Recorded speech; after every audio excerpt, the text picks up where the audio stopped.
દિવાલે ટેકવીને ઉભા રહીને પછી ભગવાનને પગે લાગીને પછી મંદિરેથી આપણે નોકરીએ જઈએ. અંદર મંદિરમાં જઈએ, પગે લાગીએ, વળતા આવીએ તો વળતાય પગે લાગતા પછી જઈએ આપણે ઘરે.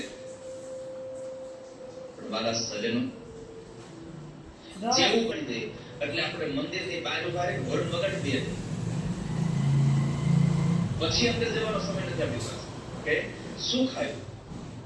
માણસ દુઃખમાં ભગવાનને બહુ યાદ કરે છે.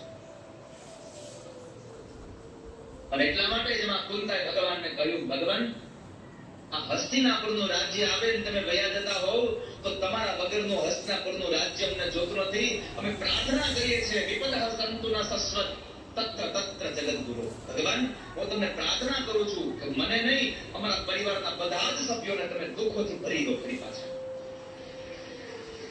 દુઃખ હતું ત્યારે તમે મારી સાથે હતા.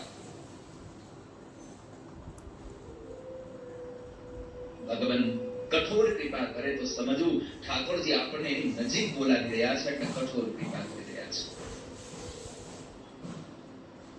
ભગવાને ઇન્દ્રનો અહંકાર ઉતાર્યો. એ કથા બતાવી. વરુણ વિજયની કથા જીભને જીતવાની કથા છે. અને આ સંસારમાં જેને જીભ જીતી એને જગત જીત્યું. જેને પોતાની વાણીને જીતી લીધી એને જગતને જીતી લીધું છે.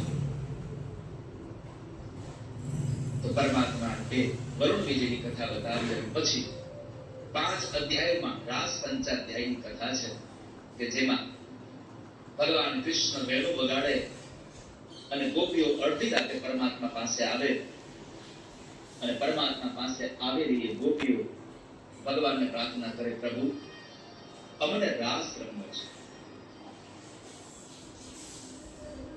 પણ એના પહેલા થોડી વાત રાસલીલા પ્રત્યે. આ રાસલીલાનો અર્થ શું છે? રાસલીલાનો એક અર્થ છે પ્રતિક્ષણ વર્તમાન પ્રેમ.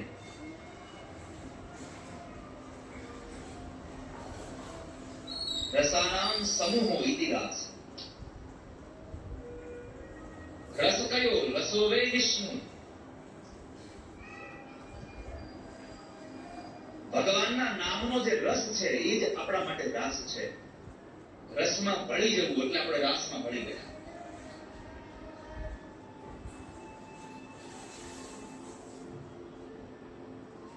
જેમ ભગવાન અનંત છે ભગવાનનો પ્રેમ પણ અનંત છે. બાલકાંડમાં માનસમાં લખ્યું, હરિ અનંત હરિ કથા અનંત. પ્રભુ અનંત છે.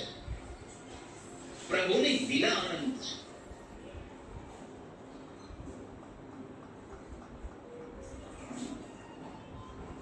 અને પ્રતિક્ષણ જો તમારા પ્રેમને પ્રતિક્ષણ જો વધારવો જ જવો હોય તો એના